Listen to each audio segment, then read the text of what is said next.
ప్రణాళిక ఈ 99 రోజుల కార్యక్రమం ప్రభుత్వం ముఖ్యమంత్రి రేవంత్ రెడ్డి గారు ప్రతిష్టాత్మకంగా తీసుకున్నారు.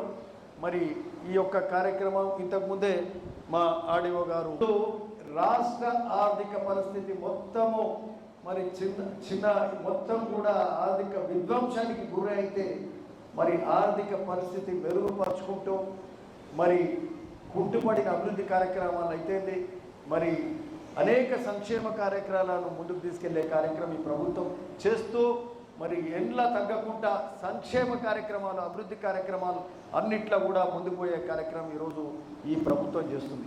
ప్రజల బాగోగులు ప్రజల మంచి చెడులే ప్రజల మంచే ఈ ప్రభుత్వం కోరుకుంటుంది.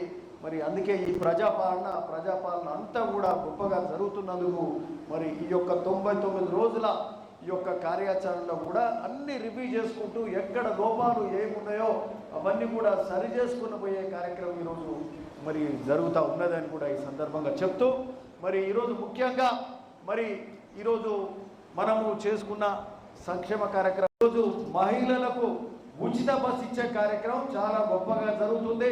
సంవత్సరానికి 5,000 కోట్ల పైచిలుకు నిధులు మరి మహిళలకు ఉచిత బస్సు టికెట్ ఇచ్చే కార్యక్రమం ఈరోజు మరి మహాలక్ష్మి పథకం ద్వారా గొప్ప కార్యక్రమంగా ప్రభుత్వానికి వచ్చిన 2వ రోజే మొదలుపెట్టిన గొప్ప కార్యక్రమంగా భావిస్తున్నాం. అట్లనే 200 యూనిట్ల గృహజ్యోతి కరెంటు కూడా మరి మరి ఇందిరమ్మ ప్రతి ఇంటికి ప్రతి పేదవానికి ఇచ్చే కార్యక్రమం కూడా గృహజ్యోతి కింద కూడా మొదలు పెట్టుకున్నాం. మరి ఇట్లా ఇవన్నీ చేసుకుంటూ పోతూ మరి ఆ తర్వాత ఇంకా అనేక కార్యక్రమాలు చేసుకున్నాం. మరి గత సంవత్సరం 15 నెలల నుంచి చూస్తే మరి సన్న బియ్యం ఇచ్చే కార్యక్రమం కూడా అంతకుముందు దొడ్డు బియ్యం తినలేని పరిస్థితి అవి అమ్ముకొని మళ్ళా డబ్బులు వెచ్చించి సన్న బియ్యం కొనుక్కునే కార్యక్రమం పేదోడు కొనలేని పరిస్థితి ఇబ్బంది పడ్డరు. ఈరోజు నేరుగా సన్న బియ్యం ఇచ్చే కార్యక్రమం దాదాపు 13,000 కోట్ల రూపాయలు దేశంలో ఎక్కడ చేస్తలేరు. ఓన్లీ తెలంగాణలో ఈ సన్న బియ్యం ఇచ్చే కార్యక్రమం జరుగుతుంది. ఇవన్నీ చేయాలంటే ఎంతో ధైర్యం ఉండాలి. మరి ముఖ్యమంత్రి రేవంత్ రెడ్డి గారు అట్లే civil supplies minister Uttam Kumar Reddy గారు కూడా ఈ యొక్క కార్యాచరణ గొప్పగా చేసుకుంటూ పోతున్నారు. ఈ సన్న బియ్యం కార్యక్రమం మేము మా పేదోని ఇంటికి పోయి సన్న బియ్యం వాళ్ళతో పాటు కూడా భోజనం చేసిన సందర్భం చాలా సంతోషంగా ఉండి మరి అవే కాకుండా ఆ తర్వాత రేషన్ కార్డు ఇచ్చే కార్యక్రమం కూడా మొదలైంది. ఒక్క భువనగిరి నియోజకవర్గంలోనే దాదాపు 40,000 మంది కొత్త కుటుంబ సభ్యులకు కొత్త యూనిట్లకు మరి మేలు చేసే కార్యక్రమం జరిగింది. గత 10 ఏళ్ల నుంచి వాళ్ళు నష్టపోయినారు.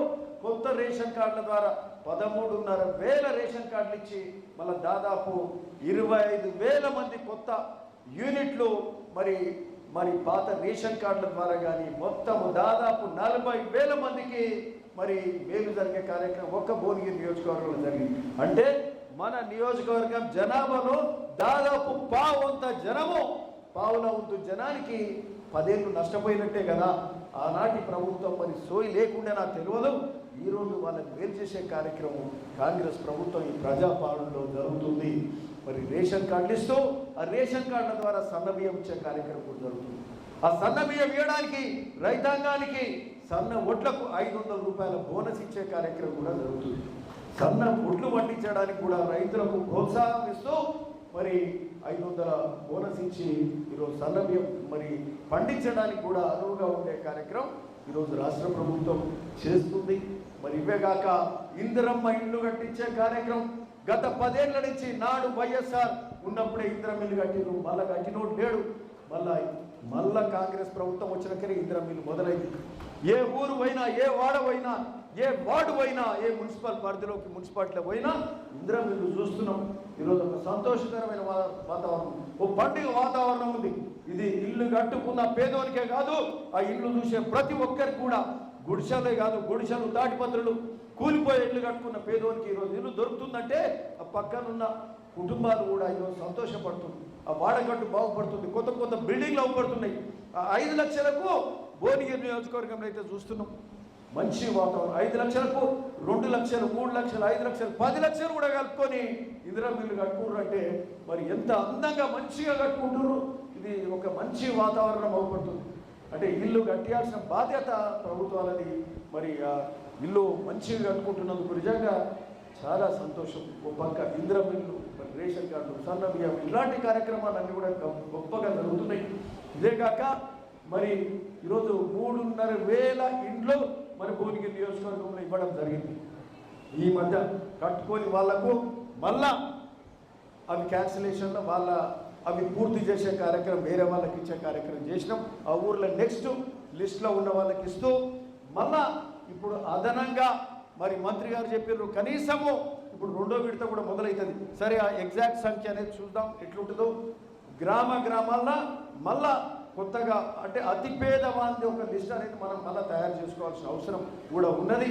ఆ లిస్ట్ తయారు చేసుకొని మరి మంత్రి గారు ఈరోజు ఉమ్మడి జిల్లాల వారీగా మీటింగ్ పెడుతున్నారు, హైదరాబాద్లోనే పెడుతున్నారు. ఆ మీటింగ్లో వారు ఏం చెప్తారో చూద్దాం. ఏ స్థాయిలో మనకి ఇల్లు వస్తాయో ఖచ్చితంగా 2వ విడత ఉంటుంది, 3వ విడత ఉంటుంది, 4వ విడత ఉంటుంది. ఇల్లు లేని పేదోడు అంటూ మన నియోజకవర్గంలో ఉండడు అని కూడా ఈ సందర్భంగా చెప్తున్నాం. మరి అదే కాక ఇంకోటి కూడా మనం ఎప్పుడు మాట్లాడుతున్నాం, భువనగిరి నియోజకవర్గం ముఖ్యంగా భువనగిరి మున్సిపల్ పరిధిలో పేదరికం ఎక్కువ ఉంది. ప్లాట్లు లేని వాళ్ళు ఉన్నారు, ప్లాట్లు ఉన్న వాళ్ళకి ఇంద్రమిల్లు ఇస్తున్నాం. ప్లాట్ లేని వాళ్ళు ఎక్కడ పోతారు? మరి ముఖ్యంగా మా భువనగిరి కౌన్సిలర్లకు కూడా చెప్తున్నాం, మిత్రులకు ఈరోజు ఇల్లు ప్లాటు లేని వాళ్ళకు కూడా ప్లాట్ ఇచ్చి ఇల్లు కట్టించే బాధ్యత కూడా తీసుకుంటామని కూడా ఈ సందర్భంగా చెప్తూ ఆ ఆలోచన మనం గత ప్రతిపక్షంలో ఉన్నప్పుడు మాట్లాడినాం. ఖచ్చితంగా ఇస్తామని చెప్పినాం, ప్రభుత్వానికి వచ్చినాం. 2 ఏళ్ళు మాట్లాడలే. ఎందుకు మాట్లాడలేదంటే ఇది పైకెళ్ళి పాలసీ రావాలి, ముఖ్యమంత్రి గారి దగ్గర నుంచి రావాలి, హౌసింగ్ మినిస్టర్ నుంచి రావాలి. మనమే ముందు మాట్లాడితే అది పద్ధతి కాదు. కానీ మన ఆలోచనలు, ఇది ప్రజాపాలన. ఈ ప్రజాపాలన ప్రజలు ఏం ఆలోచిస్తున్నారు, మనం ఆలోచిస్తున్నాం. మన ఆలోచన ఏందో ముఖ్యమంత్రి ఆలోచిస్తున్నాడు. ఆలోచనలో భాగంగా ప్లాట్లను కూడా ఇస్తామని చెప్పి కూడా పైకెళ్ళి సంకేతాలు వస్తున్నాయి. కాబట్టినే ఈరోజు చెప్తా ఉన్నాం, ఖచ్చితంగా ప్లాట్ ఇచ్చి ఇల్లు లేనోడు అంటూ ఈ రాష్ట్రంలో ఉండదు. ఈరోజు తెలంగాణలో 2nd లార్జెస్ట్ గ్రోత్ రేట్ మనకున్నది. మొన్న జిఎస్టీ చూడండి, పోయిన ఏప్రిల్ నెలల మొన్న ఏప్రిల్లో మనకు 4,500 కోట్ల జిఎస్టీ రెవెన్యూ వచ్చింది. 35% పెరిగింది మన రెవెన్యూ.